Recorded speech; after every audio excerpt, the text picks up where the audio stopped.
भाई साहब, ये जो कहानी है थोड़ी पुरानी है। हेलो अंकित। हाँ बोलो ना। अरे काठमांडू चले ना भैया कल ले। ठीक है तो आइए तो संडे से चलब। ठीक हो, ठीक। कल ले सवेरे तक। हाँ सवेरे आ जाइए। ठीक हो, ठीक। और भाई साहब, जब नल ले और वेल ले की प्लानिंग होती है तो ऐसे ही होती है।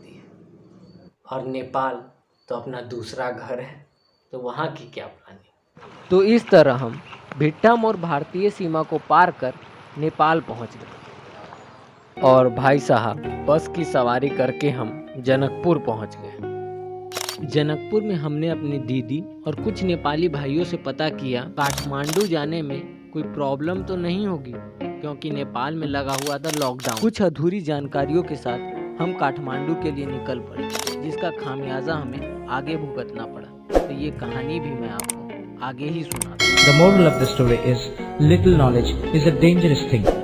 खूबसूरत वादियों और नेपाली संगीत के साथ अपनी गाड़ी काठमांडू की ओर चल निकली।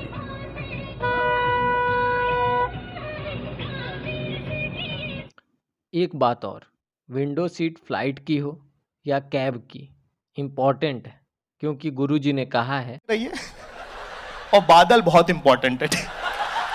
तो ये मुस्कान की चमकान कहीं और। काठमांडू पहुंचने के बाद अपना सबसे पहला काम था सस्ता रहने का जगह खोजना, जिसके दो कारण थे। पहला, कुछ पैसे बच जाएंगे अपने, और दूसरा, वीडियो बनाई जाएगी जिसके मदद से दूसरों के पैसे बचेंगे। तो सीधे आपको धर्मशाला में लिए चलते हैं। पशुपतिनाथ गौशाला धर्मशाला में रुका हुआ हूँ, जो कि पशुपतिनाथ से लगभग 200 मीटर 3 मिनट के दूरी पे है। 12 ज्योतिर्लिंगों में से एक पशुपतिनाथ के दर्शन के लिए हम लोग निकल रहे हैं।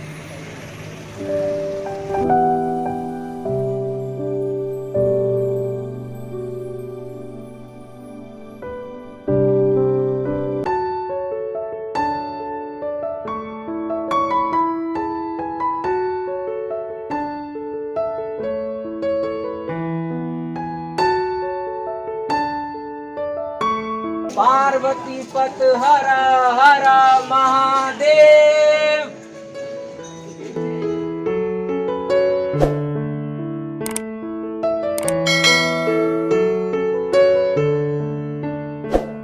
पशुपतिनाथ के बाद गौशाला रोड से हमने एक बस लिया और पहुंच गए स्वयंभूनाथ स्तूपा। स्तूपा ऊंचाई पे है, इसलिए चढ़ाई करनी पड़ेगी, लेकिन रुक जाना नहीं तू कहीं हार के, कांटों पे चल के मिलेंगे साए बहार के। विश्व धरोहरों में सम्मिलित स्वयंभू विश्व के सबसे प्रसिद्ध बौद्ध स्थलों में से एक है।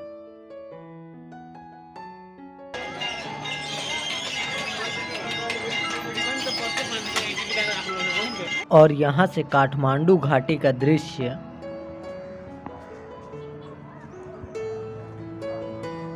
इसके बाद हम विश्व के सबसे ऊंचे शिवा स्टैचू को देखने पहुंचे।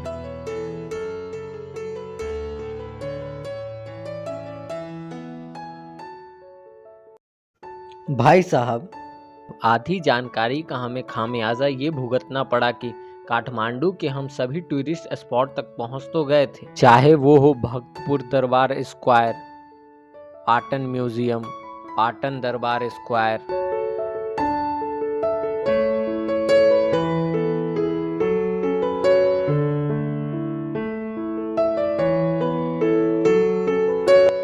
धरहरा टावर,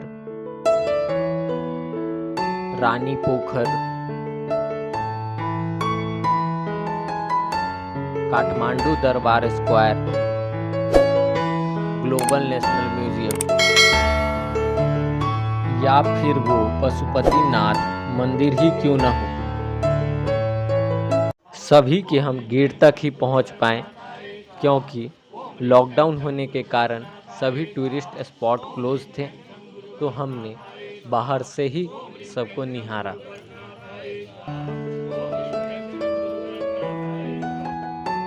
और इसी तरह 4 दिनों में 65 किलोमीटर के पैदल यात्रा के साथ ये ट्रिप खत्म हो गया। रुको जरा, सब्र करो।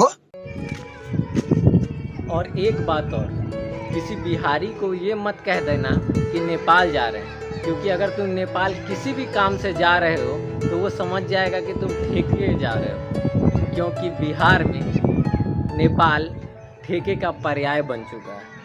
और वीडियो में अगर कुछ भी अच्छा लगा हो तो वीडियो को ज़रूर लाइक करें, सब्सक्राइब करें चैनल को, क्योंकि मददगार तो तुम हो ही। और कमेंट करके बताएं वीडियो कैसी लगी।